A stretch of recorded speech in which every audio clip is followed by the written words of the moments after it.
नमस्कार सभी दोस्तों को। एक बार फिर से सभी भविष्य के शिक्षकों का हमारे यूट्यूब चैनल पर बहुत बहुत स्वागत है। दोस्तों, शिक्षक भर्ती से जुड़ी कोई भी महत्वपूर्ण अपडेट हो, हम आप तक समय समय पर ज़रूर पहुंचाते हैं। इसी क्रम में एक नई जानकारी निकल कर सामने आ रही है। जानेंगे पूरी खबर क्या है। इससे पहले आपसे निवेदन है कि वीडियो में प्लीज़ आखिरी तक बने रहिएगा। चैनल पर नए हैं तो सब्सक्राइब करके लाइक ज़रूर करें और वीडियो को दोस्तों तक ज़रूर से ज़रूर शेयर करें। तो दोस्तों, हम किन किन मुद्दों पर बात करने वाले हैं, पहले तो आपको ये बता दूं। नकल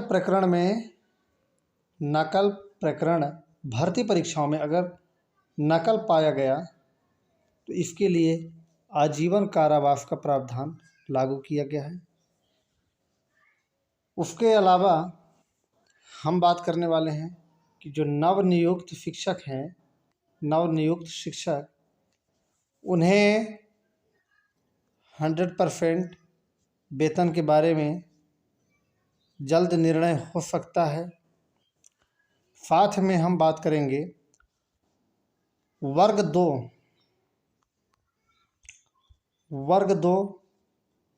में अगर आपने अप्लाई किया है तो इसकी तैयारी कैसे करें, क्योंकि वर्ग 3 के भरोसे बैठे रहना या वर्ग 3 को लेके बैठे रहना ये कोई समझदारी वाली बात नहीं होगी। जिसका सिलेक्शन होना होगा तो वर्ग 3 में हो जाएगा, जिसका नहीं होना है वह वर्ग 2 की तैयारी अभी से स्टार्ट कर दें, और जिनका वर्ग 3 में सिलेक्शन हो रहा है वह भी वर्ग 2 की तैयारी अवश्य करें, क्योंकि हर तरह से बेनिफिट है। वर्ग 2 का वेतन ज़्यादा है और पोस्ट भी बड़ा होता है वर्ग 3 के मुकाबले में, तो वर्ग 2 की तैयारी आप सभी को करनी चाहिए। तो आइए पहले जान लेते हैं कि नकल प्रकरण के लिए सरकार ने क्या फैसला लिया है। तो दोस्तों देखिए, यह उत्तराखंड की न्यूज़ है, लेकिन इससे हमें सीख लेनी चाहिए। हम सभी को इससे सीख लेनी चाहिए। यहाँ की युवाओं ने और यहाँ की सरकार ने क्या किया है, पहले आप ये देखिए, क्योंकि खबर कहीं की हो, अगर किसी एक राज्य में ये खबर लागू होती है उसका असर पूरे देश में पड़ता है। भर्ती परीक्षाओं में नकल पर उम्र कैद और जुर्माना। प्रतियोगी भर्ती परीक्षाओं में नकल पर अंकुश के लिए उत्तराखंड में देश के सबसे कड़े कानून को मंजूरी प्रदान की गई है, और इसी तरह हर राज्य में होना चाहिए, क्योंकि कोई गरीब बच्चा, कोई गरीब विद्यार्थी अपने माता पिता के सपने को सराखों पर सजा कर, अपनी ज़मीन गिरवी रखकर, अपने गहने जेवर बेच करके और शहरों में जाके कोचिंग करता है, पढ़ाई करता है, और बाद में अगर पेपर लीक हो गया तो उसके सपनों पर पूरा पानी फिर जाता है। उत्तराखंड में भर्ती परीक्षाओं में पेपर लीक और नकल के दोषियों को अब अधिकतम आजीवन कारावास की सज़ा हो सकती है। 10 करोड़ रुपए तक का जुर्माना लग सकता है। ऐसे कृत्यों से अर्जित उनकी संपत्ति भी जब्त की जाएगी। अगर वो इस तरह काम करके जो भी संपत्ति अर्जित करेंगे वो भी जब्त की जाएगी।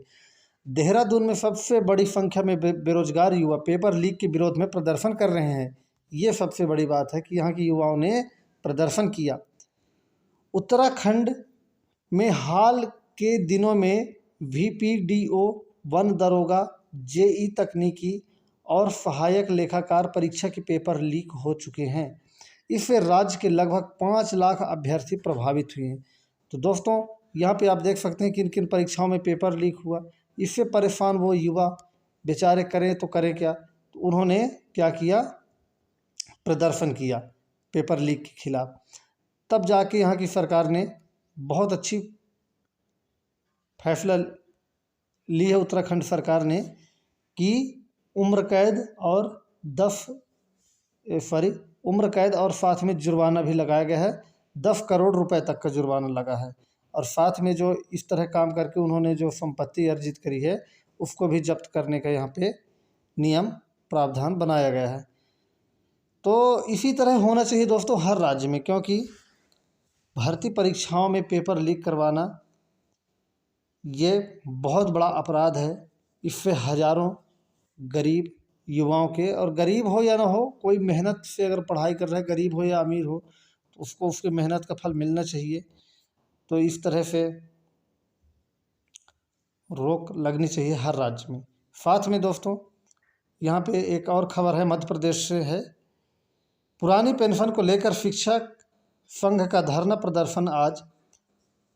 तो इससे क्या होगा, वर्ग 3 में हमने बोला था कि नवनियुक्त शिक्षकों को 100% वेतन। तो किसी भी धरना हो या किसी भी आंदोलन हो, इसका सकारात्मक असर पड़ता है। पहले ये खबर देखेंगे, फिर हम आपको बताएंगे कैसे। पुरानी पेंशन लागू करने सहित 3 सूत्री मांगों को लेकर मध्य प्रदेश शिक्षक संगठन के आह्वान पर रविवार को प्रदेश के सभी जिला मुख्यालयों पर दोपहर 12 से 4 बजे तक प्रदर्शन किया जाएगा। राजधानी में यह धरना प्रदर्शन शिवाजी नगर के ऊर्जा पार्क में होगा। संघ के प्रांतीय सचिव राजीव शर्मा ने सभी शिक्षकों से उपस्थित होने की अपील की है। संगठन की 3 प्रमुख मांगों में क्या क्या शामिल है, आप देखिए।